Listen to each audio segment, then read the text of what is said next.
Welcome back, minors. My name is Tracy Kriegel. I'm a counselor here at Student Wellbeing. And my name's Amber Johnston, and I'm also a counselor here at Student Wellbeing, and it's time for your morning cup of joe.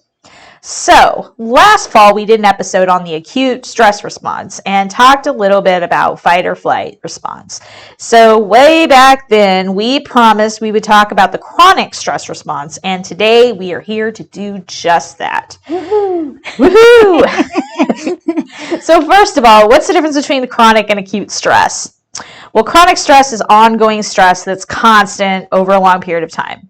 And acute stress is sudden and severe stress. So to give some examples, you might have a job that's very stressful and experience the effects of chronic stress. However, in that job, you might have a public speaking event, and that would cause you to have an acute stress response.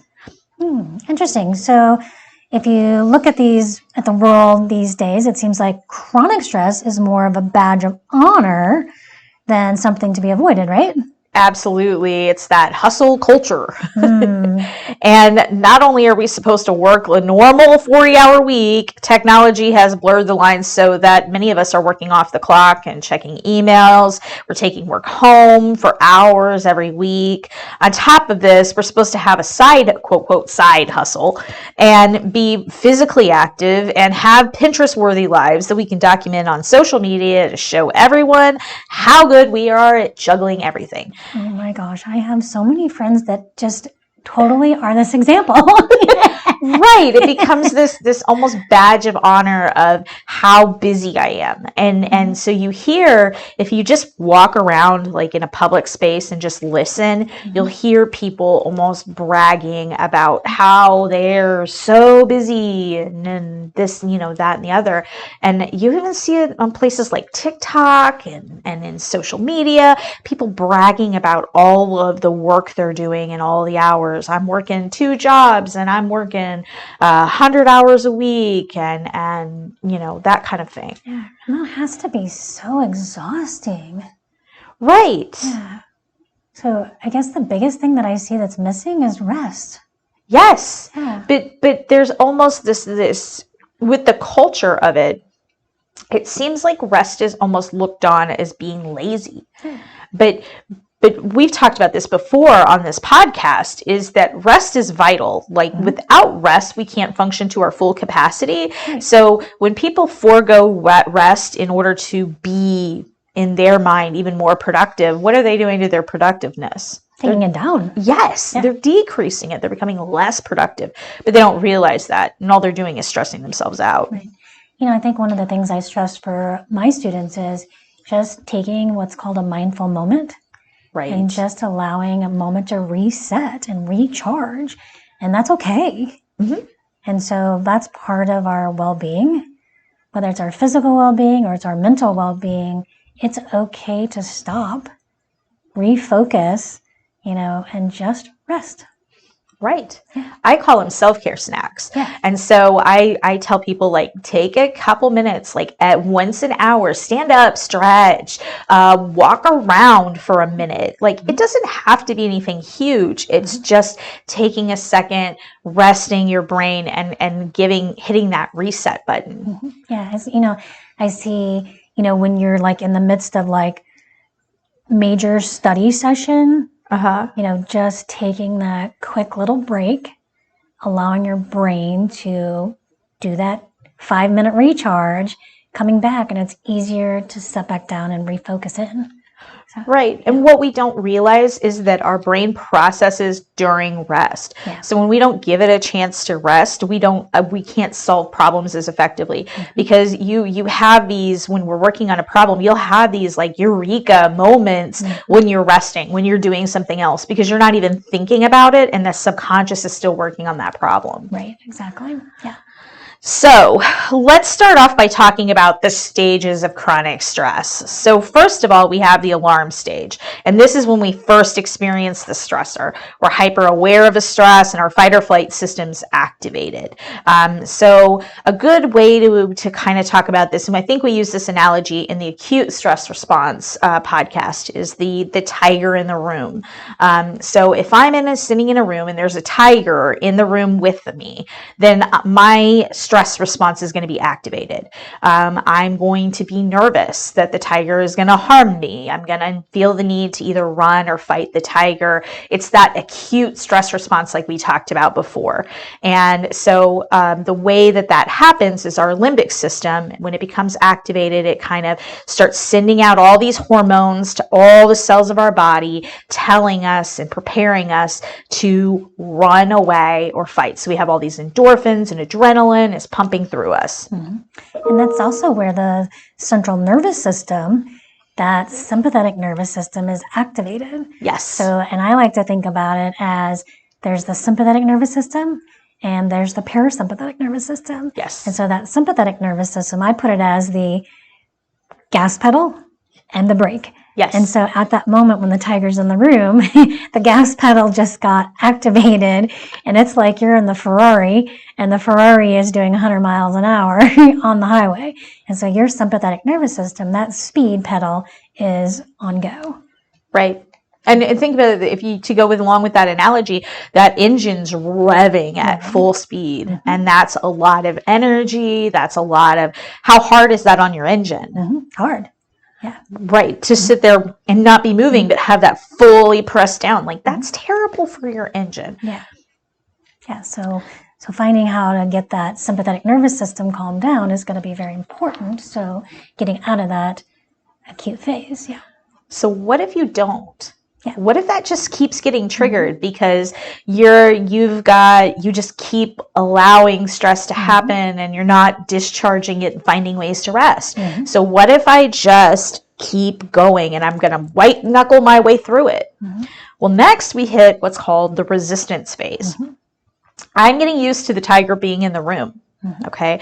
The tiger hasn't harmed me directly yet, but I'm still hyper aware of him being here, but I'm no longer in full panic mode. Mm-hmm. So I'm getting kind of desensitized because we can only stay at that full panic for so long. Mm-hmm. So I'm kind of getting used to it. And you start becoming more and more desensitized over time. As time goes on, I'm getting less and less sensitive to the tiger. My body is learning to adapt, and I'm not even noticing how much I'm adapting to this chronic stress.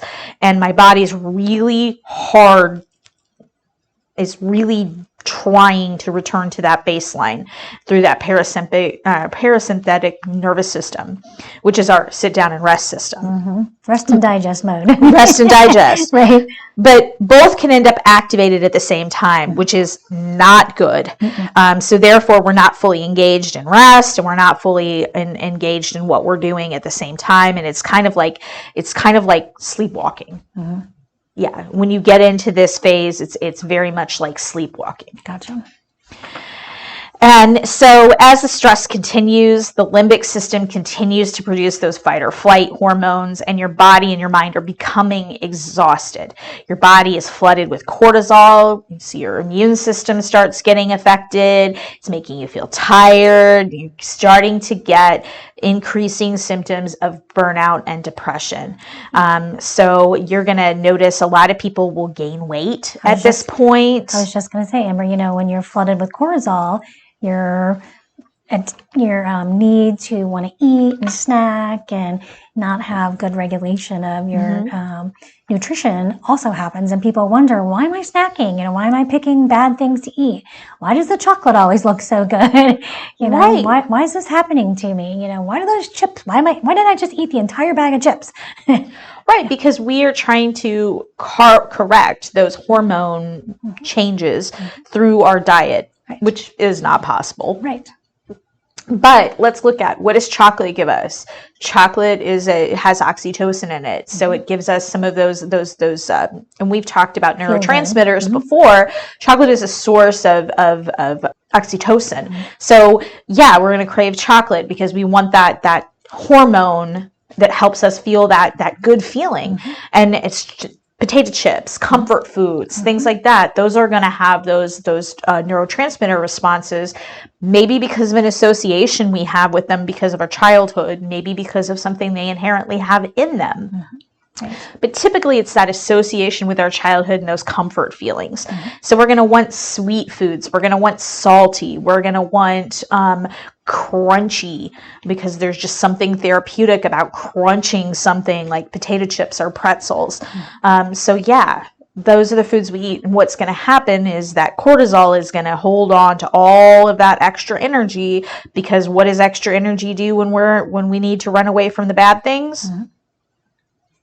That's more energy for us to run. Right. So our body is actually trying to help us, but it's working against us. Right. All those fat cells are just storing. Yes. They're not burning off. They're Yeah, because storing. we don't need to actually go and fight the test or the...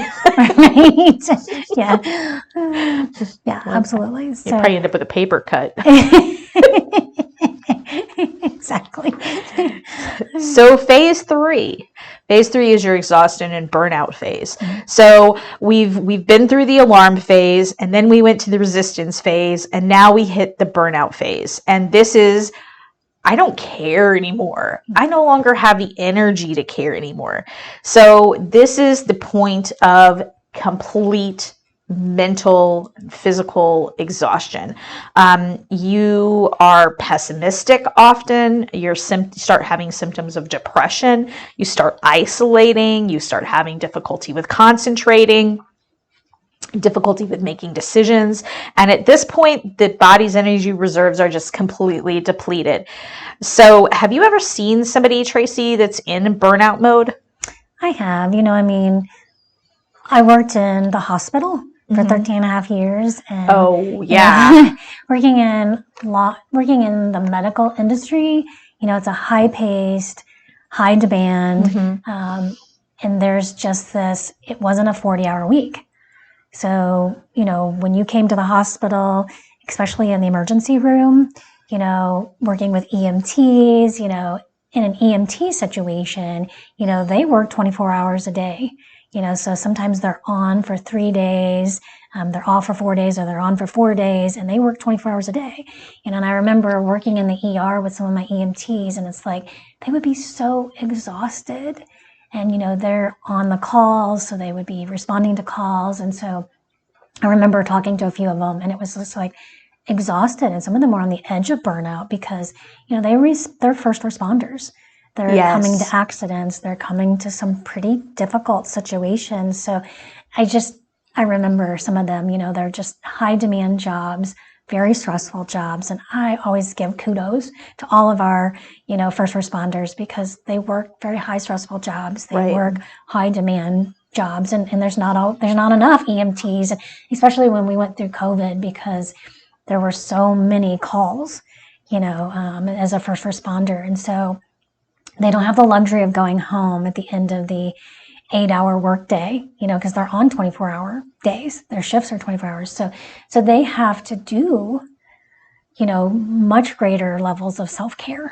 Right. So burnout is very high for our EMTs, our firefighters, because they're on call, police officers, so the EMS field, police officers, firefighters, those fields of work have very high burnout rates. And so working with them hand in hand, I've seen that very frequently. And so working in the field, that was a stressful area to work with. And so I've seen that very frequently. And so, working hand in hand with them, helping them as a social worker, as a medical social worker, walking with them and being an encourager, helping them find ways to deactivate the chronic stress mode, was very important. Yeah, absolutely. So I've seen that, a lot. Mm-hmm. Well, and I've worked a lot with individuals and the first responders, but then I worked in the prison system for a long time. Mm-hmm. And so when you think about working in that, you're working in a dangerous environment day after day. And so that is a hands down huge example of chronic stress response. Just because you would see it in staff and you would see it in inmates frequently, like how they would get over time, that stress would kind of get to them. Mm-hmm. And it's very difficult to kind of be able to take that self-care and get that self-care in so you can kind of deactivate that fight or flight and calm down between sessions, because you get so desensitized to being in that kind of environment. Over time. Yeah, exactly. I think one of the other examples I can give is my father-in-law.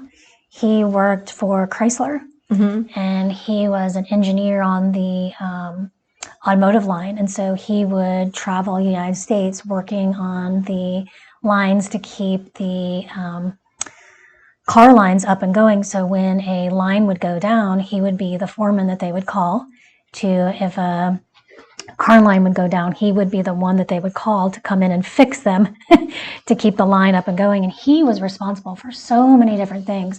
And so I don't know when the man ever slept, and it was like, if something would go down, he would be the one directing the crane operators to be doing this and doing that, and mechanical and engineering, as far as, and he would go even to places where they would be building the different factories, and like, he would just had his hands in everything. And so watching him move across the country to Michigan and Los Angeles and New York, and he was just everywhere into everything. And like, if something needed to be problem solved, Dale was there. And it was just like, such a potential for high burnout, because it was just like, Dale, can you do this? Dale, can you do this? Dale, can you do that? And so being able to take care of yourself is something you have to really manage, that chronic stress response, because it's easy to burn out. Right. Well, and you mentioned sleep, and that's a huge one, because when I would notice this all the time. I did some meditation type exercises within the prison system. And what was funny was, because we had this problem that when we would first do these meditation exercises, people would pass out. Yes. Like, they would fall asleep because they're so activated all the time that the second that we got them to do some deep breathing or some relaxation, they were asleep. And that was, and not in environments that they would typically be comfortable sleeping in, but just because we deactivated that stress response, it caused them to actually relax enough that they would fall asleep. And that's how activated people can get on a regular basis. And being in college and constantly having assignments due and things, this is very much a situation where if we don't regulate our stress, we can end up in burnout. Yeah, exactly. Well, I know I shared the personal story about my father-in-law, but one of the things he did was he loved to golf. And so that was one of the things he did, was when he would be called to all these different places all over the United States to work on an assembly line, even though, there was that high go, go, go, go, go, go, go, he made time to golf.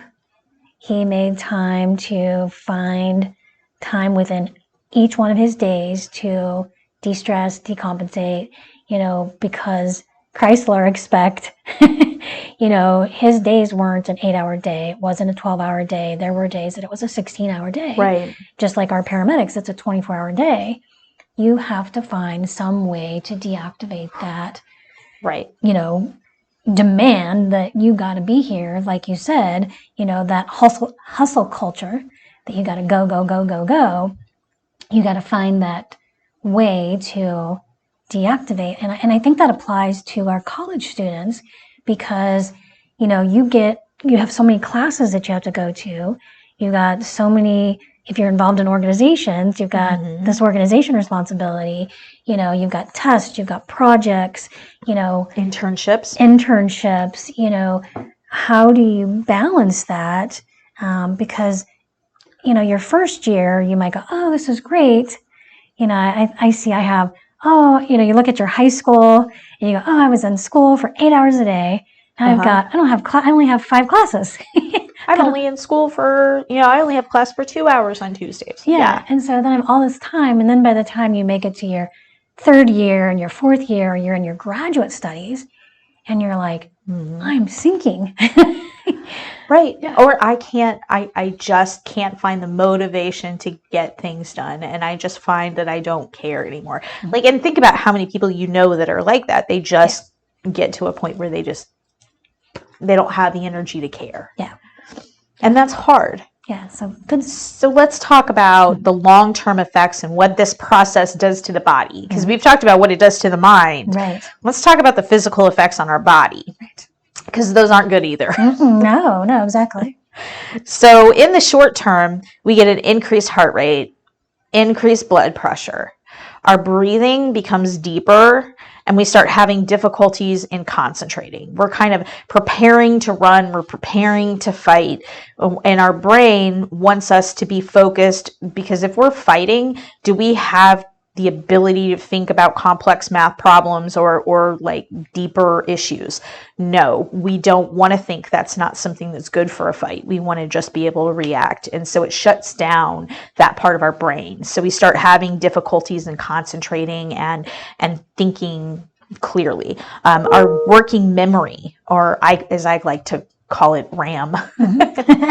It's our working memory decreases in size. So we start having like difficulty in juggling multiple tasks at the same time and trying to keep involved in different things.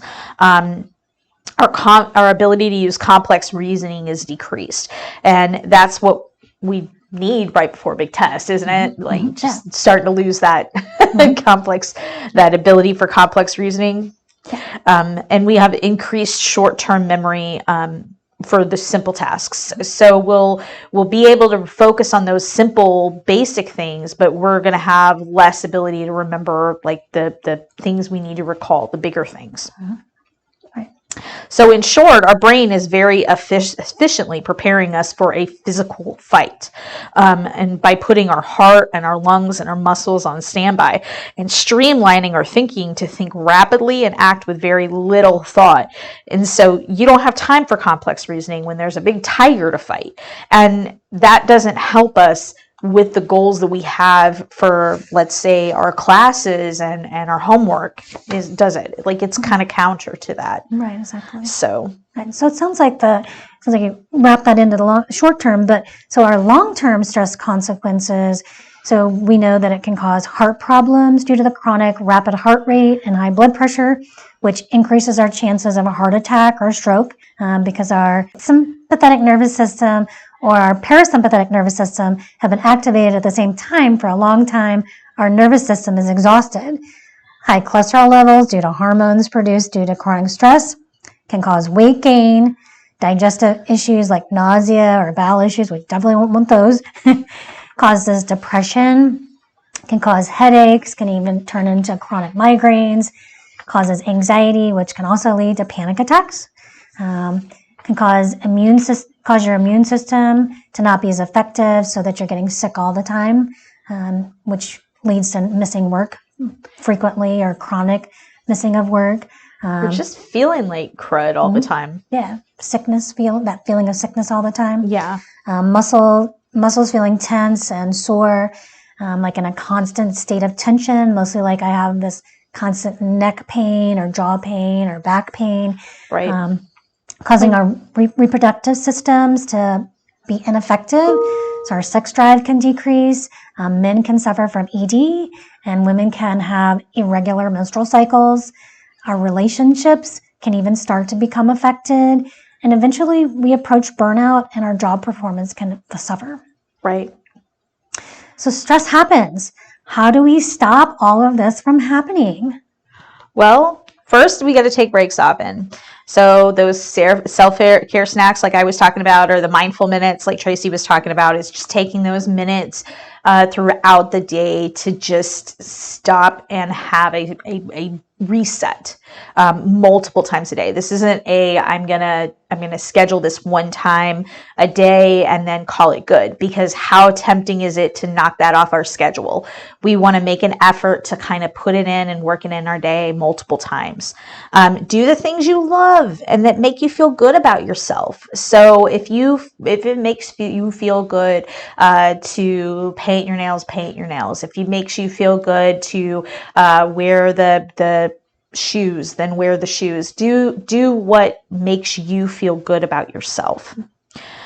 Ask yourself, what is good enough? This is a big one. So sometimes we have these perfectionist goals in our head, and we decide that we're going to achieve the moon and the stars, and we're gonna get a perfect grade on this test. So we have to almost stop and step back and say, okay, what would I need? What is the minimum grade I would need to be happy? And then kind of go from there. And it's thinking about your goals realistically. What score on the test is good enough versus perfection? What's the minimum acceptable outcome of this situation? So I'd like to throw in using mindfulness as a technique. It's just taking time each day to be mindful. And I'll give you an easy example of this. Every day we eat, and so we just rush through the act of eating and drinking. Take time to actually savor eating your food. Yes. So if you were to eat a hamburger, how many bites does it take you to eat that hamburger? You probably don't even think about it, but instead of just eating that hamburger, when you take the first bite of that hamburger, really taste the hamburger. Like, what does the hamburger taste like in your mouth? What sensations, what textures do you notice? What smell do you smell? What does it feel like in your mouth when it touches the roof of your mouth? When you're really, like, I'm salivating right now because I can taste hamburger. But what happens when it when it starts to go down your throat, when you're feeling that hamburger, really be mindful. And that's just a simple mindful practice. Really chew the food. Take some time to really do that. That's mindful eating, Yes. Or do it with drinking, take a couple sips, really take time to drink instead of just guzzling water, guzzling the soda. Or I really like to do it with strawberry lemonade.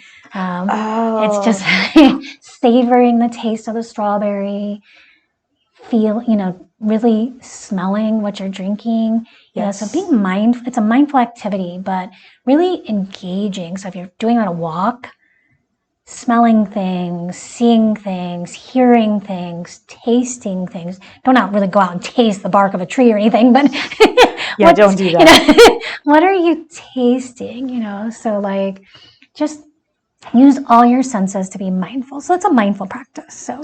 Well, and you can do that with other activities too, things you have to get done. I always recommend that my clients take those chores, those things we have to do. A big one is like laundry. When you're folding laundry, that is a repetitive task. So when you're doing it, feel the motion through your muscles and the stretches of your arms as you fold those towels. Smell the fabric softener. Feel how soft the fabrics are and the textures. A towel is going to feel different than a sheet, which is going to feel different than your t-shirts. And just kind of feel the different textures and the feelings. You can do the same thing when you're washing your dishes. Smell the soap. Look at the bubbles. Each one is a tiny rainbow. And it's amazing to see all of these millions of tiny rainbows in your hand. And feel the water on the back of your skin, and the little tiny pop as each bubble pops. It's just an amazing experience if you allow it. But how much of the time do we rush through and just kind of push through the experience because we just want to get it done? Right. And you don't have to do it for a really long time. Just take a minute to allow your brain to set into that and do a reset, but allow yourself a minute to relax into the activity, to slow yourself down and appreciate it, savor it. Yes. And you can literally do it with almost everything. Everything. Yeah. You can even savor your homework. Yes. Appreciate the piece of paper that's in front of you. Really recognize the pen that you're holding. Appreciate the words that are on the paper, in front of you, like the colors of the ink, the smell of the ink, the smell of the paper, the scent of a textbook is a very unique, it's a very unique smell. You can tell we've done mindfulness on some. We've done this for a while. We've done this before. the scent of that textbook is a very unique scent. Yes, and it is. so it's just taking, and like Tracy said, just 30 seconds, a minute, 2 minutes, just stopping and experiencing that for just a second. Yeah, just a second. So, which is good. So, yeah. So next, learn to say no. Don't be a victim to the hustle culture. You can say no. It's not going to mean that you're not a worthwhile person. It's not going to decrease your value as a human being. In fact, it shows that you respect yourself and that you love yourself, and that you have the ability to understand your limits. Plan in your leisure time and protect it with the same veracity that you protect your work and study time. Absolutely. It's just as important. Very true, Amber. So, and the next one, sleep. Sleep tends to be the first place we sacrifice when it should be the last. So if you're studying and you've put it off to the end, this tends to be where we stay up till 2, 3, 4, 5 o'clock in the morning. And then we wonder why we can't focus for the test. Yes. And that's why, because you sacrificed your sleep. So the next time you come to the test, study earlier and your focus will be more for the test. So don't sacrifice your sleep. Losing sleep will negatively affect your ability to complete your tasks. And caffeine is not sleep. No. No, it's not going to help. It'll just hinder you in the end. All it'll do is make you have that nervous vibration energy instead of actual restfulness. Yeah, exactly, which in the end will decrease your ability to focus. Yes. Yeah, absolutely. And our last one is be kind to yourself. You are only human. We're all only human. And we can only do what we can do. And so it's harder to be successful when we're bruised and banged up from berating ourselves. So just be kind. Give yourself the same space and the same accommodations that you would somebody else that was in the same situation. Because we are so kind to the people around us, but to ourselves, our little inner dialogue says some terrible things and tells us constantly all kinds of nasty things. So just practice that same kindness to ourselves. Absolutely. Yeah. You know, when someone makes a mistake, you might give them a little bit of grace and say, oh, it's okay. But then when we make a mistake, how many times do we beat ourselves up? Right. And we don't give ourselves any grace. No, we don't. We harp on it. Yes. And you're sitting there and you're laying in bed at night thinking about that one thing that you said that was wrong, like that might have been a little bit, let's say, awkward, like 3 years ago in a conversation with somebody that you haven't talked to since. Right. And we sit there and we replay it because we don't give ourselves the same grace. Right. And that just drives that chronic stress. Yes. So I love what you said, Amber. Be kind to yourself. So great. So, well, thank you, Miners, for joining us this week, and we look forward to seeing you again next week. Take care. For more information about mental health and wellness, contact Student Wellbeing at 204 Norwood Hall. And you can also give us a call at 573-341-4211. The song Happy Days is brought to us by music from www.free-stock-music.com. You can also add and follow us on Instagram, Twitter, and Facebook using our handle @S&T Wellbeing.